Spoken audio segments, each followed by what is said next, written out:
Hello and welcome to the webinar. I'm Chloe Rigby, editor of internetretailing.net, and I'd like to welcome you to today's event, Making Payments Pay and the Journey to Retail Reinvention, in association with ACI Worldwide. So I'm delighted to welcome to today's webinar Chris Andrews, Head of Online Retail Europe at ACI Worldwide, and Michelle Yvon, Treasurer at Decathlon. Over the next hour, we'll be hearing from them on how they make payments work across channels, using technologies such as AI and data to improve shoppers' experiences both online and in the store. So let me tell you a little bit about our speakers. Chris has been in the payments industry for more than 12 years, delivering payment and fraud solutions to international enterprise retail customers. And in that time, he's held a variety of positions from VP of Sales and country sales manager, and he's got more than 20 years of sales experience across major tech organizations. As treasurer at Decathlon, Michelle leads the financial cashing up process, and he's in charge of the retailer's financial flows and payment methods in France and advises on process in the rest of the world.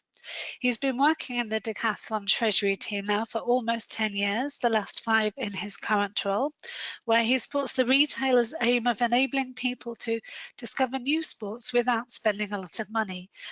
Added to that, he meets those customers face to face in the one day a month he spends working on the till in a Decathlon store. At the end of today's webinar, we'll move into a Q&A session. So let me explain how to ask any questions that you may have. On the control panel on your screen, you'll see a chat box. Send your question through that and we'll aim to get to as many questions as we can today. The session is recorded, so I'd also remind you that after the webinar finishes, we'll be sending out an email with the link so that you can watch it again whenever is convenient for you. So, without further ado, it's my pleasure to welcome both of our speakers today and to introduce our first speaker, Chris Andrews, Head of Online Retail Europe at ACI Worldwide. Chris, welcome to the webinar. Thanks, Chloe, and good afternoon, everyone. Over the last few years, we've seen a continuous change in the payments landscape. Consumers now expect to be able to pay for goods using their chosen payment instrument, no matter which channel they're coming through, from in-store, web, mobile, and call centre. This has led to the adoption of new technologies to reduce friction at the checkout, including contactless in-store, which can include Apple Pay and others. Also, we've seen an increase in the use of tokenisation across channels by retailers. These new technologies need to live side by side with existing technologies and are complementary to systems that are already in place. New payment technology adoption has also been driven by increasing competition from new players in the market, and also new compliance and regulatory requirements such as PCI DSS, PSD2 and GDPR. It's important to be careful with your data to both increase conversion rates but still protecting your business from increasing fraud threats as fraudsters become more tech savvy. Over the next few slides, we'll discuss the results of the surveys that we undertook as part of the white paper, Making Payments Pay, and also key takeaways that you should consider implementing. Michelle from Decathlon will also be giving his thoughts and insight into what Decathlon is prioritising and how they plan to do it. According to our survey for the white paper, 1 in 4 retailers see the payments process as a revenue generator. Michelle, Decathlon is one of the retailers that believes this and that the payment piece is now part of an experience rather than a function. Can you elaborate on how you see this and how it's evolving? Thank you, Chris, for the invitation and to giving me the opportunity to give my humble feedback and thoughts. The revenue generator is more linked to the customer visit. I mean that it's really important that each time the customer comes in store or online, he has the perfect journey for him. I mean that having new customer, it's quite easy, but to be sure that the customer will come back, it's another challenge. So today at Decathlon, we are focusing a lot about this feeling for the customer journey. We just want to be sure that it's always a pleasure to be in store because you can use products, you can test them, but even at the end of the journey, when you arrive at the till or when you're at the payment page on the website, you will still be delighted about the experience. We use also the technology. We are able to provide some new innovation like RFID and stuff like that. And we are promoting more and more apps on tablets using mPOS solution. And like this, we are very confident about the fact that we will have good ideas to provide in-store and online for the pleasure of customer. Thank you, Michel. A large proportion of the respondents to the survey indicated that alternative payment adoption was a key focus for the next 12 months. This can be driven by a number of different factors, including expansion into new markets, increasing payment offering in existing markets, and embracing new technologies. We've seen accelerated adoption of buy now, pay later technologies in certain retail verticals, and some large high street and e-commerce pure players, have implemented and seen a great return on investment. In-app payments are increasing in importance as we see more and more consumers purchase through applications, and it's exciting to see this as a priority for retailers too. Michel, where does Decathlon see its payment priorities, especially over the next 12 to 18 months? And how are you making that decision on what to implement first? Okay, so probably 1 hour is not enough to have the list of all the priorities for Decathlon for the next 12 months. But no, there is two different point of view. The first one is regarding expansion.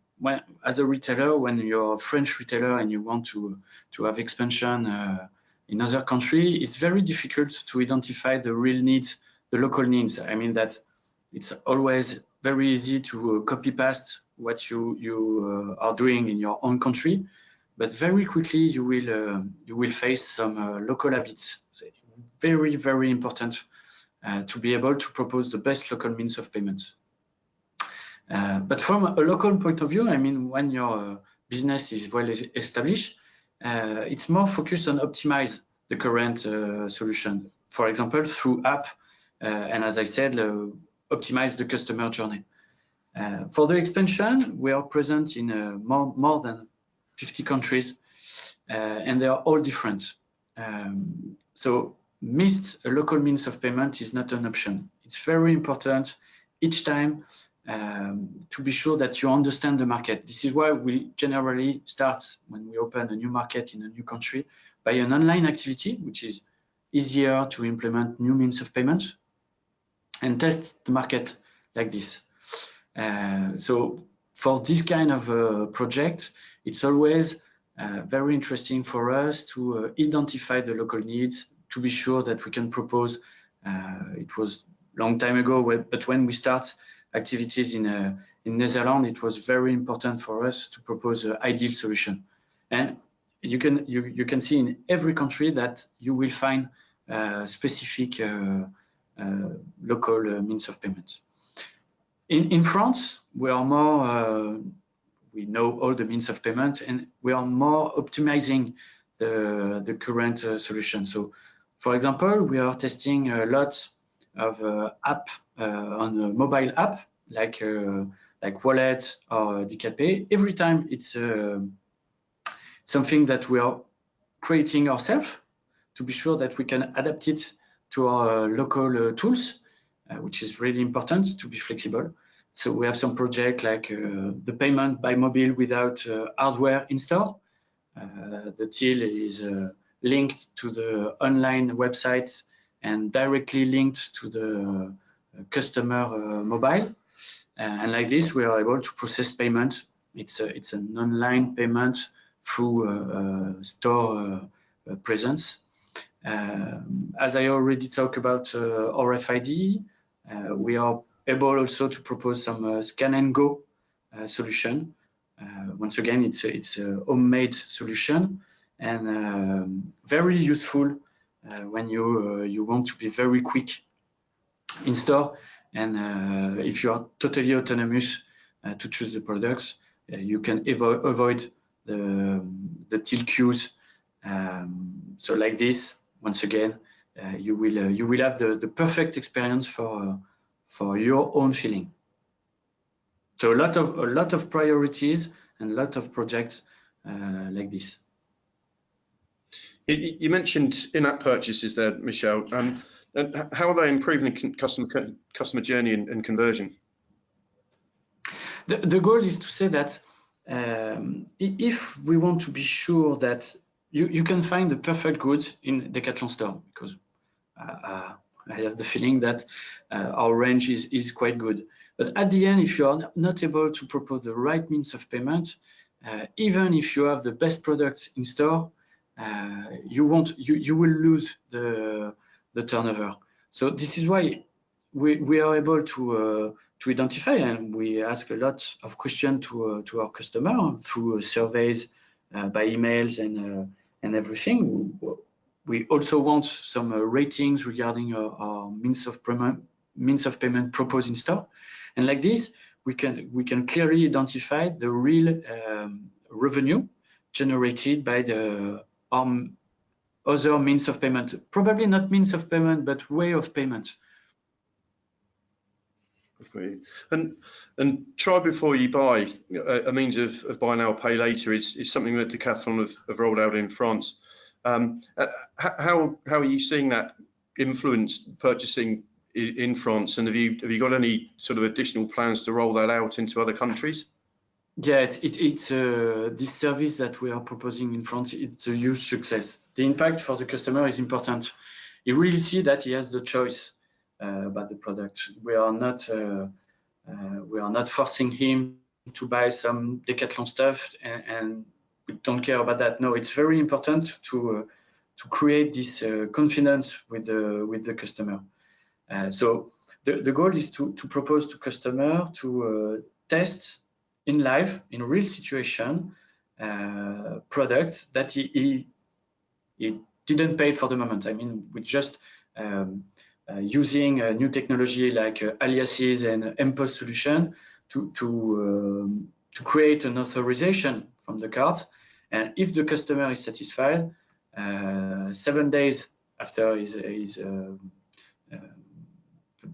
trip in store, we will be able to make the capture of the card. Like this, is the customer doesn't have to come back in store. We can process the payment later, which is really interesting, because once again, if the customer is not satisfied about the product, it can happen.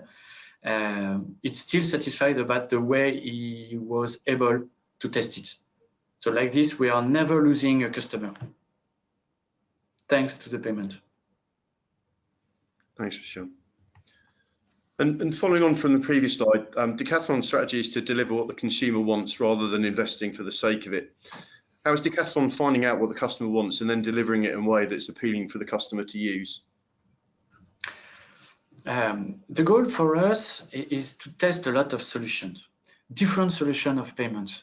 I mean that we really trust that testing is a key factor of the success for payments.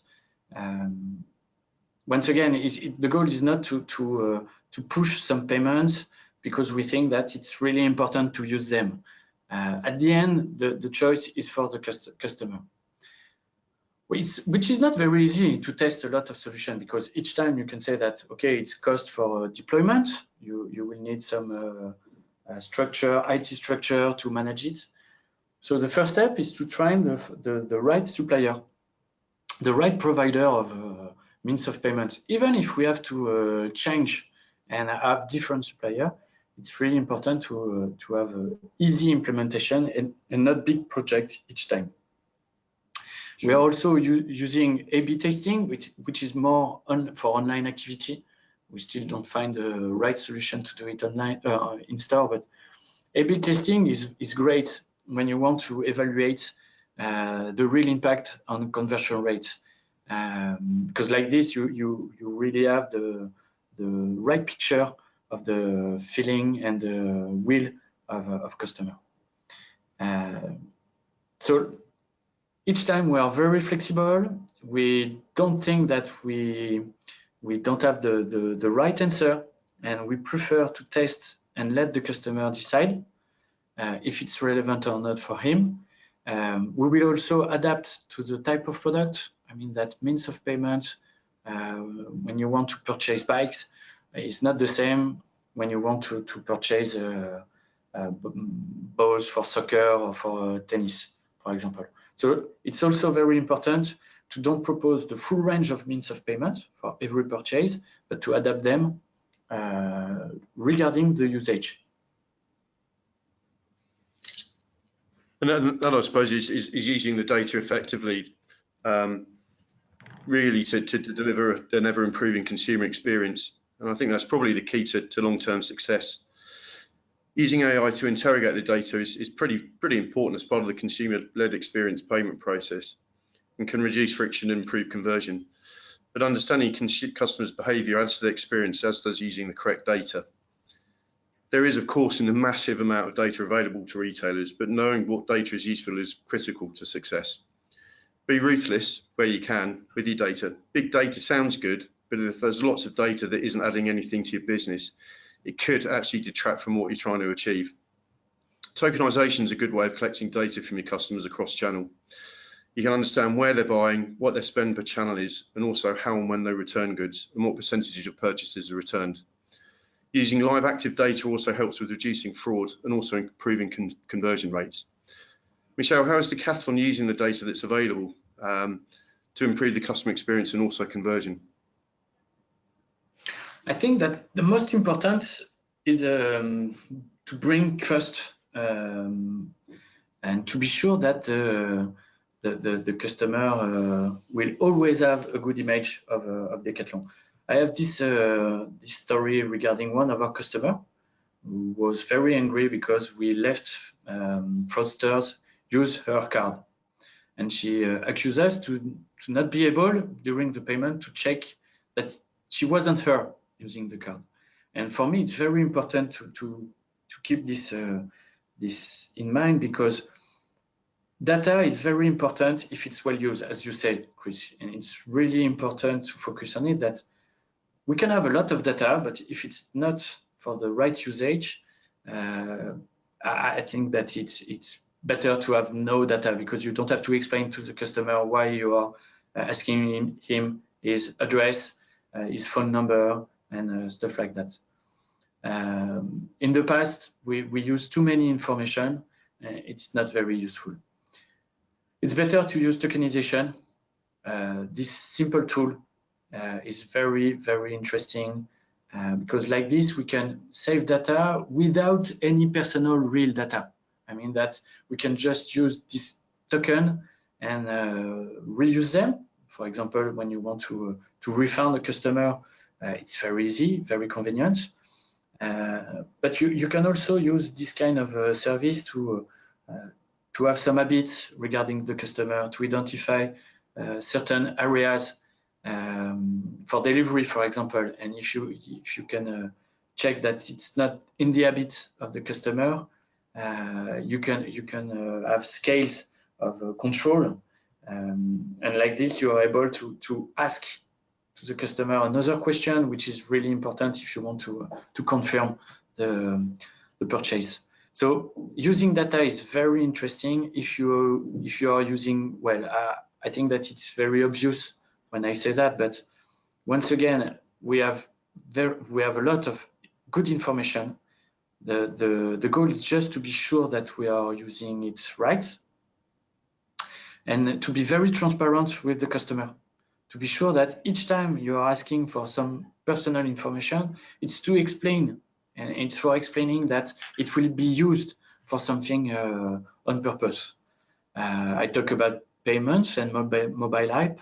It's very interesting when you say to the customer that you will probably save his bank card information. It's to be used for the app, not just because we need its information, but because it will provide him more services. And if he doesn't want, fine, we can delete the information, and it's not a big deal. And we talked about the try and buy service. Is the use of tokenization sort of helping with that initiative as well? Yes, I think that we can use this solution. Probably it's quite new, and people are not. I mean, retailers, and it means that you need some big companies able to process token with a lot of securities. You mentioned, for example, PCI DSS. It was big constraints for us as a retailer years ago when we had to certify every transaction and so on. Like this, we are more confident that we can use information without too much constraint. I mean, for the retailer, probably for you, Chris, it will be different because you will have to be more and more secure. But for us, as a retailer, it's a real opportunity. Yeah, thank you. So previously we discussed how data can improve the consumer payment experience, increase your conversion rates. In our survey, nearly 2/3 of the respondents indicated that fraud prevention was key, no matter what the effect on the consumer journey was, and nearly 1/3 were concerned that it shouldn't affect the customer experience at all. By using similar data techniques discussed in previous slides, enables you to use your fraud screening tools effectively to improve the customer experience. And by using recognised fraud screening solutions that offer additional services around positive profiling and other aspects, also assist with increasing conversion whilst reducing the fraud elements. Tokenization, as we've mentioned in previous slides, assists with customer experience and reducing fraud, and can also help reduce checkout friction. Michelle, Decathlon's implementing new technologies to improve the payments experience. How do you view fraud prevention and other technologies to assist with conversion whilst driving down the fraud element and attempted fraud? So I think that my financial heart will speak and will answer this question, because for me, avoiding fraud is my main priority. There is nothing more important than avoid losing money because of fraud. So as a treasurer, I always very careful about payments, and which is not very linked to the business model of the company. So no, we have to be very careful. And as you mentioned, we are implementing new technologies. So it's very important, because we are creating frauds where it doesn't exist in the past. In store, we don't have too much fraud because we are using PIN code. I mean, in Europe, mainly, probably not in the US, but in Europe, we are using PIN code. So like this, fraud on payments is very low. We have in front check bancaire, which is quite huge for fraud, but it's not common in other countries. So as we are creating an omni-channel activity, bringing some online transaction into store, we have to be very careful about fraud. Tokenization is enabling us to provide this new journey, this new kind of payments. When we talk about test and buy, when we talk about kiosk, for example, we are generating new parameters for fraud. So this is why it's very important to each time identify that we have a new risk. So we invest a lot on the fraud module we can have with our supplier, which is I think that's under use regarding all the topics we can manage thanks to this kind of tool. So we have to be more and more creative regarding how to adjust too much constraints compared to conversion rates. We are also investing in human resources, which is really important. And I think that it will be more and more common. I see this in some other retail companies. We are creating this kind of job as a payment analyst. I think it will be very important to have this knowledge and the skills in retail company. It's also very important to synchronize people around this kind of subject. When I say people, I mean operational team in store, online, for example, commercial directors when they want to provide some new means of payments, financial team, IT, because all of them are concerned about fraud. So each time you want to implement something new, it's very important to put everybody around the table and say, okay, we can see very easily all the good impacts. I don't know, propose installments in store through online channel. It's very convenient. Like this, you can increase the purchase for investment good. But on the other hand, you're creating frauds issues. So put everybody around the table, look to every aspect is very important. it's always very difficult for the customer when you propose something and then you change your mind and you cancel this means of payment. It's generating more frustration than real pleasure for customer. Yeah, good. Okay, I mean, over the last few slides, we've talked, predominantly about bringing the customer experience together, and the ease of payment online. We've touched on in store. What we're seeing is really the consumer is demanding a similar experience wherever they're purchasing from. So really moving towards a digital buying experience. So what we're saying by that is a similar experience cross-channel. And nearly a third of the retailers that took part in the survey are looking to add mobile payments to their stores over the next 12 months. MPOS and kiosks are also a consideration for them. So Decathlon has or is implementing these technologies. How do you see them positively affecting the in-store experience and increasing overall spend and conversion? I think that we don't have enough time to test all the good ideas that we can have thanks to the new technology.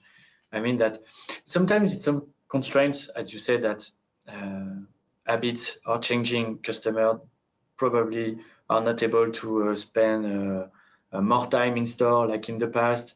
They are discovering app on mobile, which is very interesting for them to order online.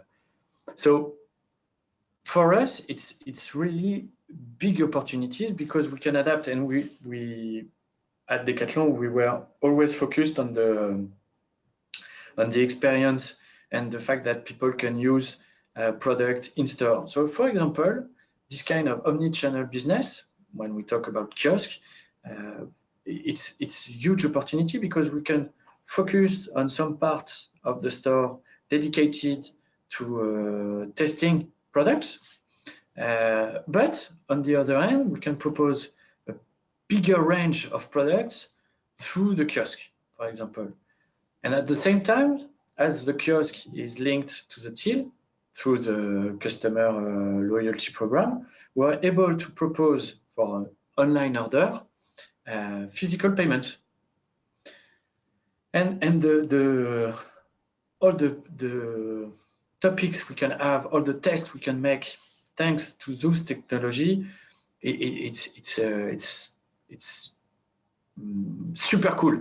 Excuse me for the French sentence, but I mean that it's always new opportunity for us, and as we are pushing a lot the creativity of operational team in store, they are always trying to use these advantages to convince customer, okay, if you don't want to come into store, no problem, we can do it online. I heard this information. In Europe, I think it's almost 10% of the population has no access to internet. So like this, if they don't have access to internet, we can't propose the same services, but in store, we are able to propose exactly the same experience. We are also using tablets with segments. They can order directly for customer in store. They can choose the means of payment, online means of payment, or to pay at till. We can propose at the same moment a click and collect solution or a delivery at home. So I mean that there is only positive impact of all this new technology, and like I said, I think that we are just missing time to test everything we want to test. There are too many topics, which is marvelous. I think that the job retailer today compared to 5 years ago or 10 years ago, when we are talking about payments, it's totally different. We are able to propose anything. Depend just on your creativity. Yeah, absolutely. I mean, it's interesting to see that one of the stats is, a third of respondents believe that the checkout will be obsolete in 5 years' time, which, we're seeing the adoption of mobile payments, MPOS, and kiosks could drive that adoption quite rapidly, I think. Exactly. As I said, that we are using the RFID technology, which means that every product has a little tag on it, and we are able, when you put everything, all your basket in the on the RFID basket at the till, everything is already counted. But you can imagine that you have the same technology with a gateway. So we are also working on this type of project. The customer goes through the gateway, the basket is already saved.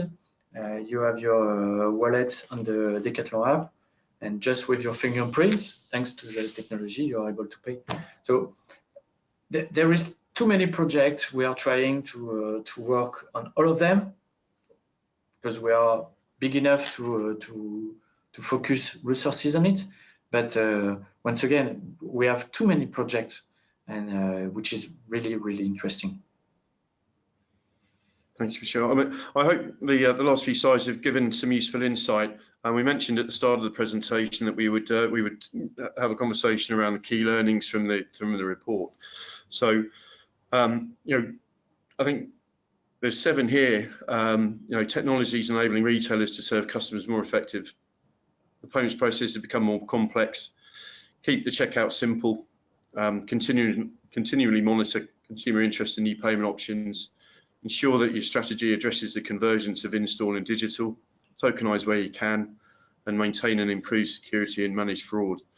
You know, there's 7 pretty large elements there. Michelle, is there one in particular that is the most important for Decathlon, or is it just kind of an amalgamation of all of them?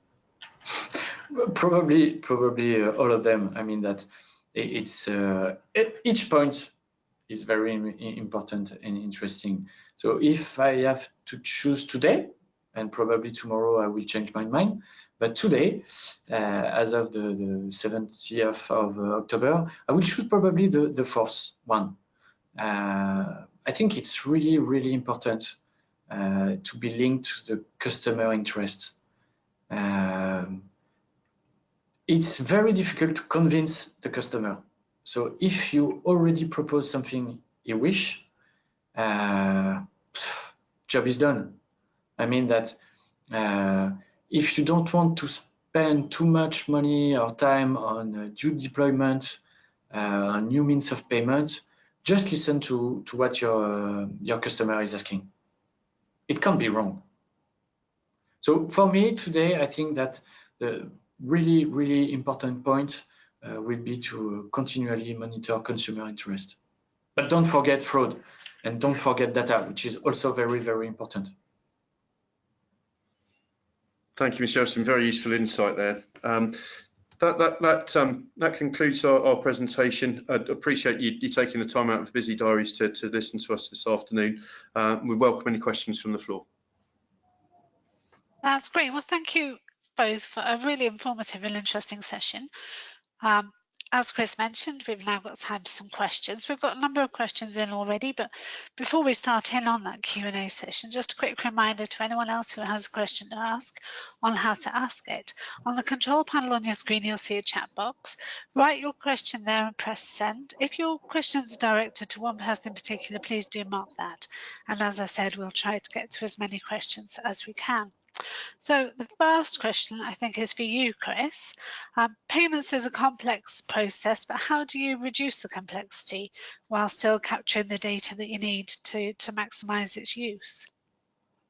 It's a good question. Thanks, Chloe. I think it's important to ensure that you're working with a technology partner that understands the payment process and the complexities behind it. You know, there is a finite amount of detail that you as a retailer needs to process the transaction, but actually gathering the additional information to either tokenize or to use for other elements of your business is also key. But actually putting it in on the web page or wherever the consumer is purchasing from in a simple format that enables them to fill in the payment process very quickly. So you're capturing the data that you need, but actually still keeping this payments process simple in terms of the way the consumer sees it, even if the actual data that you're capturing and interrogating is more complex. This kind of leads into what Michelle was saying about listen to your customers and how they want to pay. because ultimately, being a consumer-driven organisation, ultimately the easier it is for your consumer to pay, the more you're going to convert orders.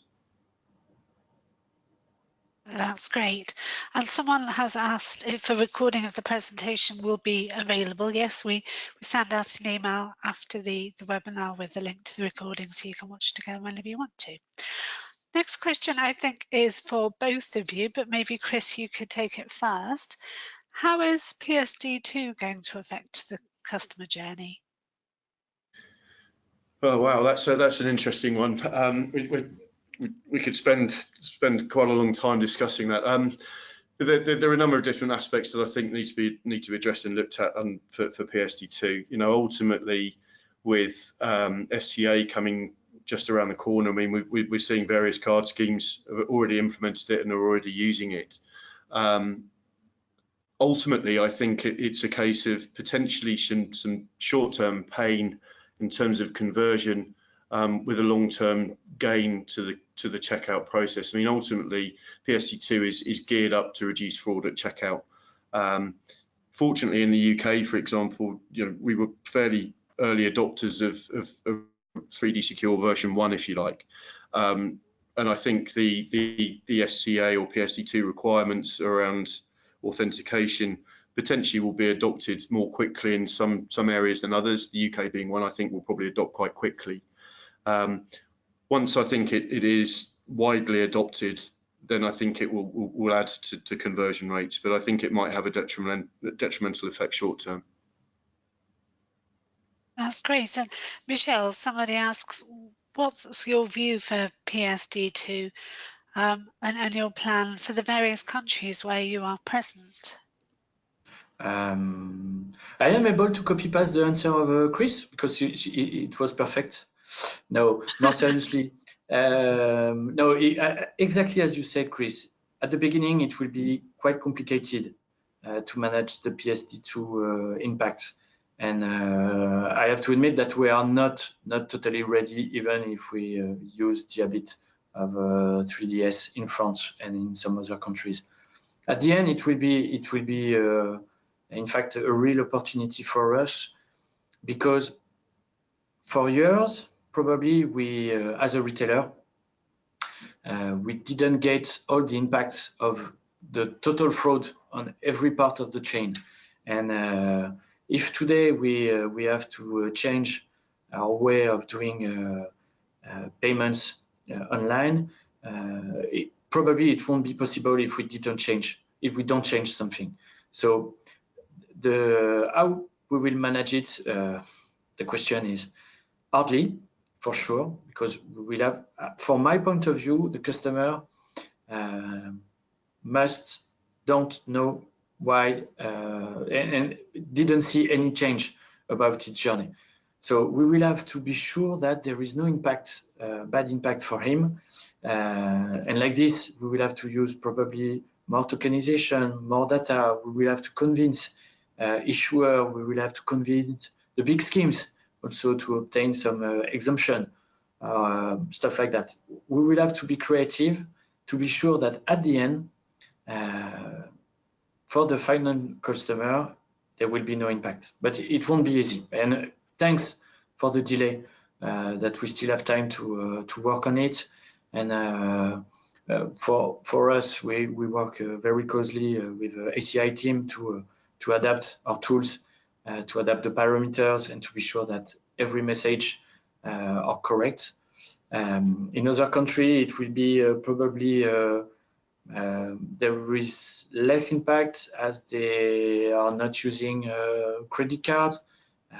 Once again, if I take the example of Ideal, it would be totally different in Netherlands, as it's the big part of payments. So we will have to check country by country, see the impact, try to find the best way. But at the end, the customer, he doesn't have to know what happened for the PSD2, and it's for him. I think I absolutely agree with you, and I think you bring an interesting point there around customer initiated payments, which again fall under a PSD2 solution, if you like, with real-time payments and all that kind of stuff. In some areas, especially the Netherlands, they are prevalent already, which they are already widely accepted, which again helps with the adoption and reduces the pain around implementing new services and solutions in order to service it. That's great. Thanks, both of you. The next question, I think, is for Michelle first. You talked in the presentation, Michelle, about some of the in-store technologies, some of the in-store payment technologies that you're bringing in. How do you engage and train employees to use those new technologies, especially in your stores? A very, very good question. It's difficult. It's really, really, really difficult because we are implementing new way of payments very quickly. And in France, for example, we have 15,000 employees in store. So it's impossible to train them.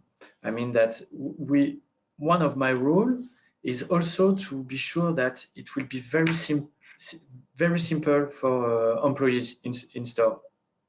And I would say that the best option is that it's totally transparent. I mean, if we can let the customer choose his own means of payment, totally autonomous, I think that I will achieve my goal. Saying that people in store are here to give advices regarding products, not to be the expert of payments. This is why we also change a lot of things regarding our till lines, saying that we have some quick checkout till, we have a traditional till, and we want to adapt all these tills and probably put new solution in quick checkout tills. When it's regarding MPOS solution, it's quite easy. For this part, it's quite easy because we are seeing this kind of terminals more and more in taxi, in a food truck, and stuff like that. So it's easy to explain how it works to employees because it's just cards. And for all the other way of payment, we will try to focus on the mobile customer, the customer mobiles, to be sure that it will be able to choose directly. And for us, it's just a payment. Finally, at the end, it's just a payment. That's great. Chris, do you have anything to add to that on the in-store aspect? In terms of the training, I mean, I can only really speak from a solution procurement perspective in as much, as new technologies are adopted, then as part of the solution set and value-added services that we would bring, we would, obviously train the users in terms of using the solution set, reporting, and all that kind of stuff. But it's generally led by the retailers that we engage with. That's great. If I just can add something that, sure, yes, and please. This is why it's really important to have local means of payment.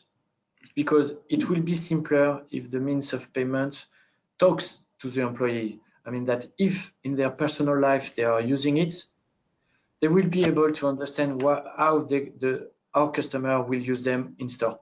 It's also why it's important not to deploy something coming from other countries, which is not talking to people in store. It's also important. That's great. Thank you. Chris, a question for you. How do I protect my business from fraud without affecting the consumer journey? I think Michelle talked about it a little bit in the presentation, but any thoughts on that? Yeah, I mean, it's important to use a fraud screening solution that will give you real-time results. Using tokenization as well also helps.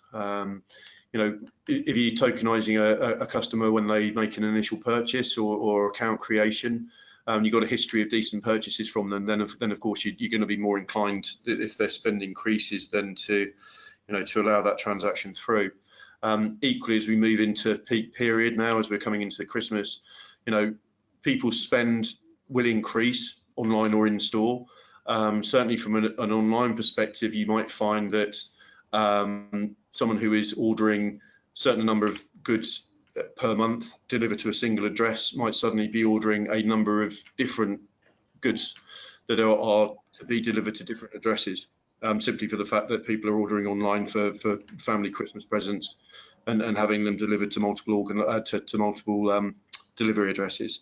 So I would definitely tokenize, definitely be testing and reviewing your fraud strategies, but number one, use a fraud screening tool that gives you a real-time response, but also has a decent data set that allows it then to positively profile the orders that are coming through, not just from you as a retailer, but from other verticals and other merchants as well, giving a global view of that card usage, or non-card payment as well. That's great. Michelle, a linked question to that for you. The customer user experience is very important. What is Decathlon doing to improve the customer journey and increase conversion? I think that if I can add something about to answer the question, is that it's a part of the answer of Chris. For example, we can separate the validation of payments and the real payment itself. I mean that if you want to improve the customer journey, it's very easy to say yes to customer. Okay, I accept your payments. And then you have some time to double check if it's the real customer, because finally the rates of frauders, it's not that big. It's just that when they find a breach somewhere, they use it a lot. So this is why each time the impact of fraud is huge, but the number of frauders is not that big compared to our real customers. So it's better to say, okay, we will take time to trust the customer and then analyze this later. I mean that we still have time, because except if you are offering 1 hour click and collect delivery in store, which is also interesting, but you have a physical presence in store, so you can make a double check at this moment, like IGA or stuff like that. But for online, we still have a lot of topics when you want to improve the customer journey, saying, okay, I trust you, I know you. Chloe, for example, if you come back to our website, it will be okay, you can pay as you want. But probably, if we identify, probably in 1 hour, 2 hours later, some specific parameters which are not very confident, we will probably cancel the payment or probably send you an email, everything which allows us to confirm the real payment. So it's not like in the past that everything must be done at the same moment. I mean that we can identify also you when you are logging into the websites. We are working on that, for example, saying that we know that frauders, for example, are using bots to test a lot of passwords. The way they are logging website, it's also an indicator for us.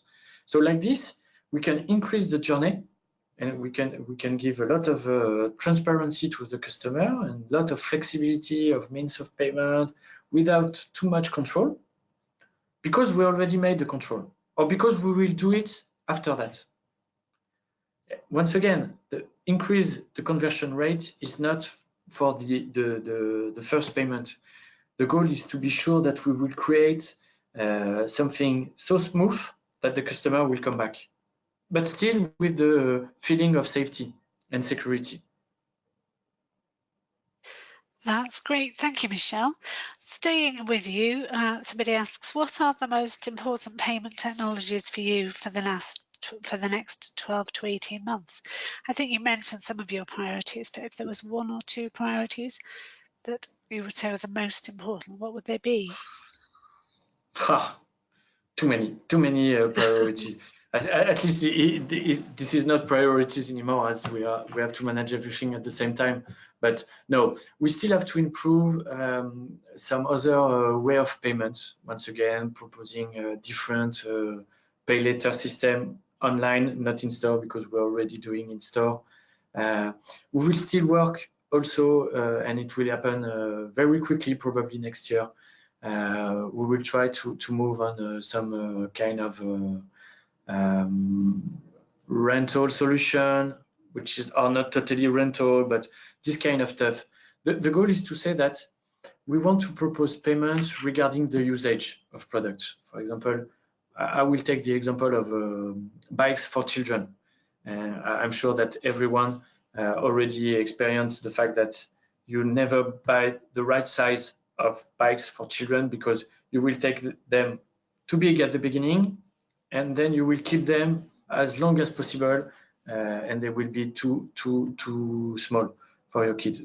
We will propose tomorrow to rent it for 6 months, for example, during summer. It will be fine, but we will have to adapt the payments for that. So we will have a lot of different topics like that. We have a very, very small rental for 1 or 2 days, depending on the usage in mountains, for example. And on the other hand, it will be on a bigger range, probably 24 months. We will talk about probably, we launched the Decathlon activities, which is a kind of platform to enable customer to book some coaching services in store or with external coaches.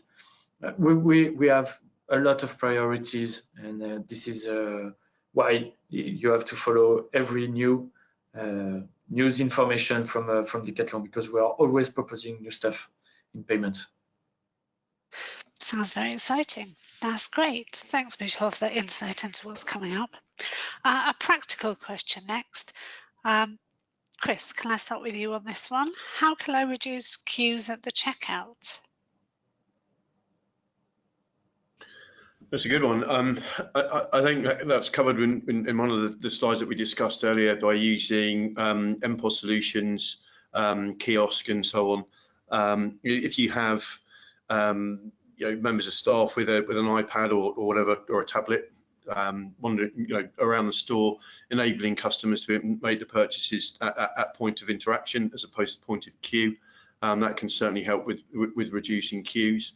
The kiosk element as well, I think, can also help. Someone might queue to ask a question of where some stock is. With the kiosk, they can find it either online, or they can ask the person with the MPOS to find it, and then you can actually add on to the sale by having people instantly accessible. So if you're buying a bicycle, for example, and then you want to buy some cycling shoes and they don't have your right size, you can go and speak to a member of staff that is able to take the payment, so you don't have to queue, but also is in a position and they can search online and have those additional products delivered to you at home. That's great. And Michel, you said that, we said at the beginning that once a day you go into store. What ways have you found are most effective in reducing those queues at your checkout? So the first step if you want to reduce the queue at the checkout is not asking me to go at the till, because as I speak too much. No, the problem is that today we want to keep a real interaction with customer at the till, but not for payments. The goal is to say, okay, if we can avoid payments at the till, it will be great. We just want to keep a human interaction at the end of the journey, just to be sure, asking to the customer, are you satisfied? It's also why we implemented this kind of RFID basket. Like this, we spend exactly the same time at the till, but discussing with the customer, not counting the product. But exactly as Chris said, MPOS solution is very interesting if you want to reduce queue, because you are able to process payments, some kind of payments for cards, for example, everywhere in the store. So it means that if you look at the queue and find too many people, okay, I just found a salesman and you can finish the order. Payment through app, very interesting, the scan and go solution. It's also a good opportunity to reduce queue, but the goal is not to avoid totally the checkout. I mean, the physical checkout. It's still really important, once again, to listen to the customer. And when I spend 1 day per month at the till, it's always very rich for me to have all the feedbacks from customers saying, okay, they want to discuss, really, they want to discuss with someone at the end of the journey. So it's reducing the queue, but for a good purpose. That's great. Thank you both. So next question, maybe I can stay with you, Michelle. Well, what do you think about the use of AI, machine learning in order to help with the checkouts and payments? A lot of things. I expect a lot of things from this kind of technology, more for online payments. For checkout, I think that at the end, in few words, we will keep only physical means of payment, some kind of external vouchers or gift cards, cash, obviously, because we will still have cash in the coming years. But for online payments, AI will be very interesting to, as I explained, to check all the parameters of payment and to be sure that you can check the company delivery, the address, the time when the hour when the customer made the purchase. Is it an habit for me to purchase between midnight and 2 a.m.? No, it's not the case. So if my account is used like this, it's probably a fraud. And in this case, I think that AI will help us to manage a lot of things, still managed by human. I mean that we still have to learn the machine and to give some inputs, but it will be very useful for us as a retailer to achieve the target of confidence, trust, security, and to be sure that, for example, that we can apply PSD2 very easily. That's great. And Chris, what do you think about AI, machine learning, or what can you tell us about what's coming? I think it's an important part. I think Michelle's covered it pretty well there. Certainly we're seeing the adoption of AI with a right across the board in a number of retailers and also beyond, where it is assisting with payment processes and helping reduce friction at checkout, certainly online. Machine learning piece, my knowledge of it is more around the fraud elements, where yes, machine learning is a fantastic newish technology, but it does need to learn. And whilst it does enhance the fraud screening capabilities of a fraud tool, it's also worth considering that there is elements of a rules-based approach as well. I mean, we certainly look at it from a multi-layered approach here at ACI. Machine learning is incorporated into that, but so are various other aspects of screening to ensure that firstly your business is protected from fraud, but secondly, actually if it is a good order, then it's going to go through pretty quickly and seamlessly for the consumer. Great, and we've just got time for one more question. Convergence between commerce and the store is picking up pace. How do I accelerate my digital transformation strategy? Chris, should we start with you? We've only got a couple of minutes left, so I haven't got time to touch on it too deeply. But, sure. I think it harks back to what we were discussing earlier around listen to your consumer and how they want to pay, and what the whole retail experience now is experience led. So by bringing the digital elements in store through MPOS, through RFID and all that kind of good stuff, is certainly bringing both of them together. You're seeing the Amazon stores where you literally go and you logged in and it's charged to your account and you walk out. That's certainly bringing the digital elements into in-store. The acceleration of it, I think, is again listening to your consumers, but treat it as an overarching project. Within your organisation, there's not one element or one department that stands alone to deliver a project like this. It needs buy-in right across the business, right from IT through finance, through HR, through facilities. It needs to be a project that's bought into right across the board. And once you have that, I think it frees you up to accelerate quite quickly. That's great. And Michelle, a final thought from you? Yes, but I can't give too much advices because I will give all the secrets of Decathlon. So I must be very careful. No, I think it's important to have the right purpose of transformation. I mean that sometimes we listen that transformation is equal to reduce cost, which is not the case. I mean, that transformation is to be sure that you can continue to make your business, and it's more in the perspective of sustainability than making more profits. For example, it's to be sure that you can allow employees to spend more time on advice. For example, it's better to have people with exchanges with customer compared to make inventories, for example. So this is why it's really important to work on the transformation, but to keep in mind that the goal is to continue to maintain the business and not reducing costs. Because at the end, online activity is quite expensive. If you have to add all the other costs compared to store, okay, we have square meters and stuff like that, but with online activity, you still have deliveries, you still have means of payment, which are more expensive than the physical one. So the goal is just to say, okay, how can I be more present for my customer? And like this, probably it's easy to work on the transformation, but be careful about transformation. That's a good point at which to leave it, I think.